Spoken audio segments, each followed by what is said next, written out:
নমস্কার বন্ধুরা, কেমন আছেন সবাই? প্রবাসী বাঙালি চ্যানেলে সকলকে স্বাগত। আজকে আমি বানাচ্ছি সব রকম সবজি দিয়ে একটা ভাজা। তো সঙ্গে থাকুন, পুরো ভিডিওটি দেখবেন, আর ভালো লাগলে ভিডিওটি লাইক করবেন, শেয়ার করবেন। তাহলে চলুন রেসিপিটা শুরু করি।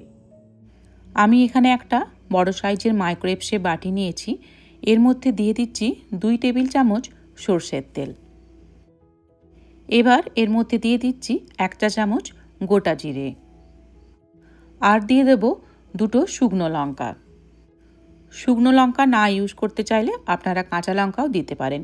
এবার তেলের মধ্যে একটু এগুলো নাড়াচাড়া করে বাটিটিকে আমি এখন মাইক্রোওয়েভ ওভেনে দিয়ে দেব।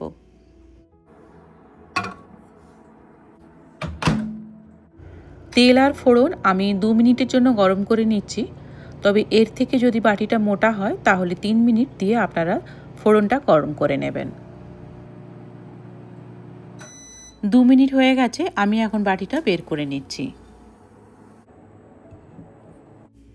একটা লঙ্কা আমি তুলে রাখছি, এটা যখন গার্নিশিং করব তখন আমি দিয়ে দেব। এবার তেলের মধ্যে আমি দিয়ে দেব কেটে রাখা বরবটি, আর দিয়ে দিচ্ছি কুচনো গাজর। এবার দিয়ে দেব কুচনো পেঁয়াজ পাতা। এবার আমি দিয়ে দিচ্ছি কিছু মটরশুঁটি, আর সবশেষে আমি দিয়ে দিচ্ছি কুচিয়ে রাখা আলু। এবার এর মধ্যে আমি দিয়ে দিচ্ছি স্বাদমতো লবণ, আর দিয়ে দিচ্ছি 1 চা চামচ হলুদ গুঁড়ো।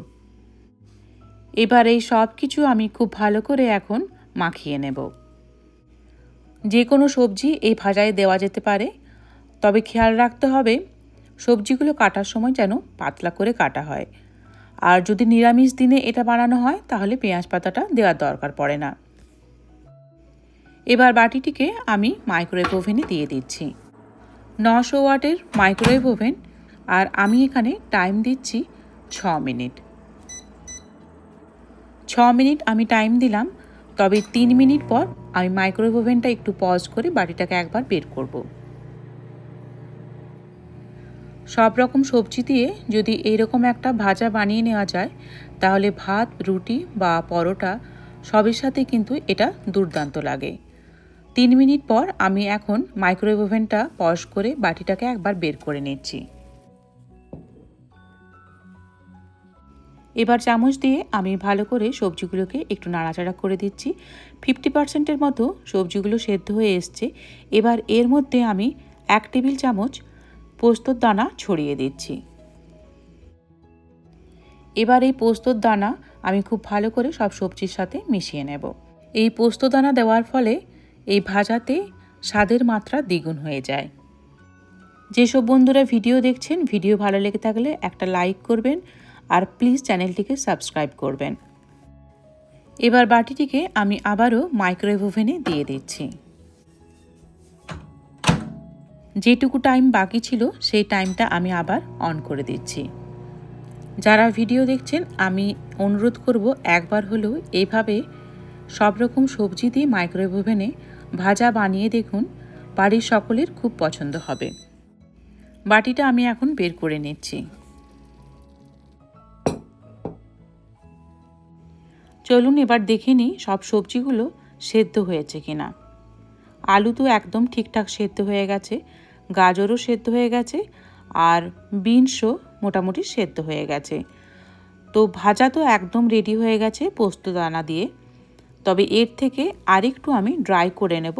তো তার জন্য মাইক্রোওয়েভ ওভেনে আমি আবারও টাইম দিচ্ছি 2 মিনিট। আমি আরও একবার বলছি, এই রকম সবজি ভাজা যখন মাইক্রোওয়েভ ওভেনে করবেন তখন সবজিগুলোকে অবশ্যই কিন্তু এরকম পাতলা করে কাটবেন, তা না হলে কিন্তু সময়টা বেশি লাগবে। সবজি ভাজা হয়ে গেছে, আমি এখন বাটিটা বের করে নিচ্ছি। মাইক্রোওয়েভ ওভেনে পোস্তদানা দিয়ে সব রকম সবজি ভাজা একদম রেডি হয়ে গেছে। সবজিগুলো দেখেই বুঝতে পারছেন যে কতটা ঝরঝরে হয়েছে, আর সব সবজি কিন্তু একদম সমানভাবে সেদ্ধও হয়ে গেছে।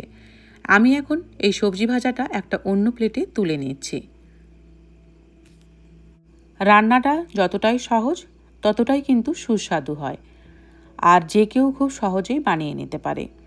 তো রেসিপিটা যদি আপনাদের একটু হলেও ভালো লেগে থাকে অবশ্যই একটা লাইক করবেন, আর বাড়িতে অবশ্যই একবার হলেও এভাবে সব রকম সবজি মাইক্রোওয়েভ ওভেনে ভেজে দেখুন, আপনাদের ভালো লাগবেই। আজকের ভিডিও আপনাদের কেমন লাগলো কমেন্টে অবশ্যই জানাবেন। ভালো লাগলে ভিডিওটি লাইক করবেন, শেয়ার করবেন। দেখা হচ্ছে পরের ভিডিও নিয়ে।